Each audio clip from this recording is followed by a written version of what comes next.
The war ended on a world that had never asked for it. Kepri 4 was a mining planet orbiting twin suns, one white and one amber, whose combined light cast long, overlapping shadows across its jagged plains. Before the conflict, its surface had been carved by automated drills and inhabited by a small population of engineers and surveyors. Then the Scar Dominion arrived. No formal declaration. No negotiation. Just warships slipping out of folded space like predators emerging from deep water. The United Earth Coalition responded as it always did, late, underprepared, but stubborn. Lieutenant Adrian Vale had been deployed with the 3rd Expeditionary Fleet. He was a combat medic by training, though the line between medic and soldier blurred quickly in interstellar warfare. On Kepri 4, everything blurred. The sky burned with orbital bombardments. Railgun streaks carved incandescent lines across the heavens. Dropships descended like meteors, scattering soldiers across the fractured terrain. Adrian remembered the heat most of all. Not just from the twin suns, but from the plasma impacts turning rock into molten glass. He moved through chaos with a medkit slung across his back, dragging wounded Marines behind shattered mining equipment. "Medic!" someone screamed over comms. He ran toward the sound, sliding behind a ridge as Scar Shock troops advanced. They were tall, armored, their exosuits gleaming like dark beetle shells. Earth intelligence had described them as relentless. The description was insufficient. Adrian reached the wounded corporal, only to freeze, because the Scar Shock troop nearest him was not advancing. She was kneeling. Her armor was shattered across one side. Iridescent blood seeped into the dust. Her helmet lay cracked beside her, revealing skin the color of polished obsidian and eyes that glowed faintly violet. She looked young, younger than the others. Their gazes locked. Her weapon lay several meters away. She made no move toward it. Adrian raised his rifle. She did not flinch. Instead, she spoke. Her translator implant must have still been active, because her voice emerged in halting but clear galactic standard. "Human," she said. It was not a threat. It was recognition. Behind him, another explosion rocked the ridge. He should have fired. Instead, he saw something he did not expect. Fear. Not of death, but of abandonment. He lowered his rifle. "You're bleeding out," he muttered. She blinked slowly, confusion flickering across her features. He moved before he could reconsider. Sliding beside her, he activated his medkit. Coagulant foam sealed the worst of the wound, though her alien physiology forced him to adapt quickly. "You're my enemy," he said under his breath. Her lips curved faintly. "War is temporary." Another blast struck nearby. Adrian glanced toward the battlefield. Earth forces were pushing forward. If they saw him treating a Scar soldier, he hesitated only a second longer. Then he hoisted her across his shoulders. "Guess I'm adding treason to my resume," he muttered. The choice that echoed. He dragged her into an abandoned mining shaft just before Earth reinforcements crested the ridge. Inside the tunnel, dim emergency lights flickered. He laid her down gently. "Stay with me," he said. Her eyes focused on him with startling clarity. "You spare me," she whispered. "I'm a medic. You are a soldier." "I'm both." She studied him for a long moment. "Why?" He hesitated. Because killing her would be easier.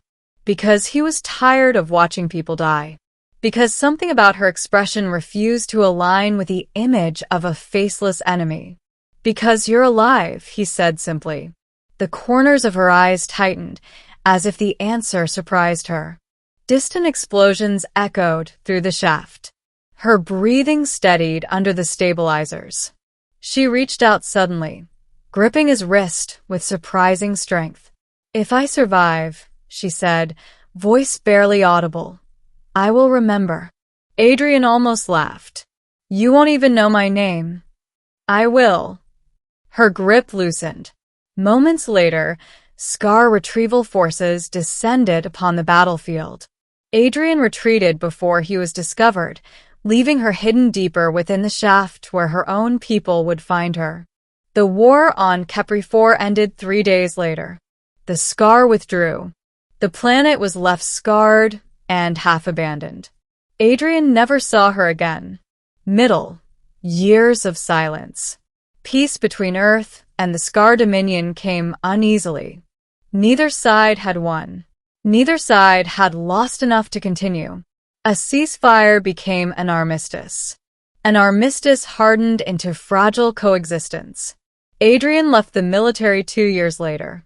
He carried medals he rarely looked at and memories he rarely spoke about. He settled on a quiet orbital station above Luna, working civilian rescue operations and pretending that war had not carved permanent lines into his thoughts. Sometimes, late at night, he remembered violet eyes staring up at him in the dust. He never learned her name. He assumed she had returned to anonymity among her people, if she had survived at all. Years passed. Then the Scar warships returned. But not as invaders. They arrived in formation, sleek vessels adorned with unfamiliar insignia. Their hulls shimmered with ceremonial light rather than weapon charge. Earth's orbital defenses went on high alert. Adrian watched the fleet from the station viewport. Not this again, one technician muttered. A transmission pulsed across every human channel.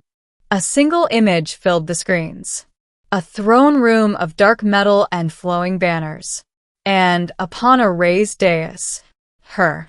Older, stronger, crowned. Her armor replaced by regal garments woven with metallic thread. The faint scars along her jaw unmistakable. Her eyes still violet. Citizens of Earth, she said, her voice now smooth and commanding. I am Queen Nithra of the Scar Dominion. Adrian's breath left him in a rush. Queen. The Dominion seeks formal alliance, she continued. Not through subordinates. Not through intermediaries. She paused. But through the one who once spared my life. Every human station in orbit fell silent. I request audience, she said, with Lieutenant Adrian Vale. The reunion. He stood in a diplomatic chamber far larger than he was comfortable with. Earth officials whispered urgently behind him. This is unprecedented. Why you? What did you do? He had no answers. The doors parted. Queen Nithra entered without escort. Up close, the years were evident, not in age, but in presence. She moved with absolute certainty. Authority radiated from her like heat. Yet when her gaze found him, something softened. Do you remember me, human? She asked. The question was unnecessary. Mining shaft, he said quietly. Twin sons. Her lips curved. You carried me. You were bleeding. You spared an enemy. He shrugged slightly. Occupational hazard.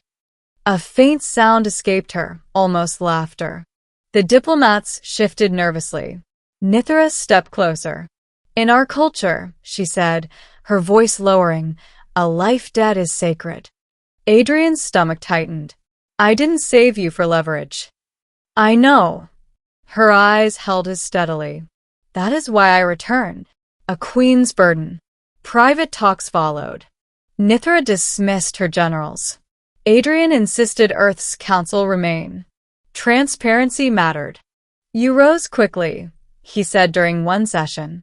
My survival altered perceptions, she replied. A warrior who lives when others fall is seen as favored. By fate. By destiny. She studied him carefully. You changed my understanding of humanity. How? In battle, we are taught you are reckless and emotional. That's not inaccurate. You chose compassion under fire, she said. That is not weakness. It is discipline of a different kind. He shifted uncomfortably. Why alliance? He asked. Because the Dominion faces threats beyond your borders, she answered plainly. And because I trust you. He blinked. You don't even know me. I know what you did when it cost you something. The words struck harder than he expected. The threat beyond. The threat emerged weeks later. An extragalactic force, unknown vessels, biomechanical in design, pierced Scar space. They did not negotiate. They harvested. Entire colonies vanished. Nithra's fleet engaged and faltered. She arrived at Earth not only to repay a debt, but to prepare. In the War Council chamber, holographic projections displayed the invaders' advance. They adapt to energy signatures, Nithra explained. Standard weapons lose effectiveness rapidly. Adrian leaned forward. What about unconventional tactics? Her eyes flicked to him. Explain. He outlined Earth's experience with asymmetric warfare, improvised strategies, creative unpredictability. The Scar generals listened skeptically. Nithra did not. We combined doctrines, she declared. The alliance was formalized within days. Joint fleets assembled. And for the first time in history, human and Scar soldiers trained side by side. The second battlefield. The decisive battle unfolded near the edge of Scar territory. A crimson nebula cast eerie light across converging armadas. Adrian found himself aboard Nithra's flagship, not as a soldier, but as an advisor. You do not belong on the front, he protested. You once stood on a battlefield for me, she replied. I will not exclude you now. The enemy ships emerged, organic hulls rippling like living tissue. Combat erupted. Human frigates executed erratic attack patterns. Scar cruisers delivered disciplined volleys. The combination confused the invaders' adaptation algorithms. Still, losses mounted. A rupture tore through Nithra's flagship. Explosions rocked the command deck. Adrian grabbed her arm as debris rained down. Your Majesty. She ignored the title. Status, she demanded. Reactor breach imminent. Without hesitation, she turned to evacuation protocols. You first, he said. She stared at him. I will not abandon my crew. You can't lead if you're dead, and I will not live if my people perish for me. The words echoed their first meeting. War is temporary, but honor is not. He met her gaze. Then we stay, he said. Together, they coordinated damage control. Human engineers interfaced with Scar systems. Improvised reroutes stabilized the reactor just enough. Outside, the combined fleet executed Adrian's final suggestion, sacrificing a cluster of drones to overload the invaders' adaptation cores. The biomechanical ships faltered, then retreated. The nebula fell silent, ending. A debt repaid. The alliance held. The invaders withdrew beyond mapped space. Celebrations erupted across both civilizations. On a quiet observation deck overlooking the recovering fleet, Adrian stood beside Nithra once more. You didn't have to come yourself, he said. Yes, she replied softly. I did. He looked at her. You repaid your life debt today. She shook her head. That debt was settled long ago. Then why return? Her violet eyes reflected distant stars. Because the moment you spared me, you altered my path, she said. I became queen not through conquest, but through understanding. She stepped closer. In our culture, there is another bond beyond life debt. He raised an eyebrow. And that is? Chosen alliance. He smiled faintly. Sounds diplomatic. It is personal. Silence stretched between them, comfortable now. You saved my life, she said quietly. You saved mine today. Yes, she agreed. Her voice softened. But I returned not only to repay. He searched her expression. Then why? She met his gaze fully. Because I wished to see the human who reminded me that even in war, mercy exists. His chest tightened. And to ensure, she added, that when history speaks of this alliance, it remembers that it began with a single act of compassion. The twin suns of Kepri 4 had long since set. The scars of that battlefield remained. But so did something else. A connection forged not by politics, not by obligation, but by choice. She had returned for the human who saved her, not as conqueror, not as debtor, but as equal. And in the vast silence between stars, that choice echoed louder than any war.